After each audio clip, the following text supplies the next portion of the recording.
Енді бұдан былай азық-түлікке ақша аударылады. 2026 жылдың 1 қаңтарынан бастап бұл жүзеге асырылады. Бүкіл Қазақстанға жүргізілуі керек. Бұл президенттің тапсырмасы. Нағыз көмекке мұқтаж адамдар міндетті түрде осы көмекті алуы қажет. Ол үшін ЕГОВқа арнайы қосымша ашылады. Сіз соған тіркелесіз. Қазақстанның отбасы картасында сіздің деректеріңіз ашылады. Егер сіз ол жерде осал отбасылардың тізімінде болатын болсаңыз, онда сізге бірден сол жердегі өзіңіздің ақпараттарыңыз шығатын болады. Сумманы қалай тиесілі етеді? Сіздің отбасыңызда қанша адам бар?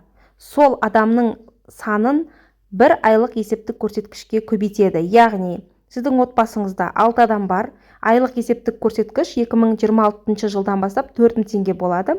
4000 теңгені 6 адамға шаққанда 24000 теңге болады. Яғни сіз ай сайын 24000 теңге алып отыратын боласыз. Соған қарай сомасы өзгере береді, яғни адам санына байланысты сомада өзгере береді. Және бір айда түскен соманы сол айда ғана пайдалана аласыз. Келесі айға ол сома жарамсыз болады.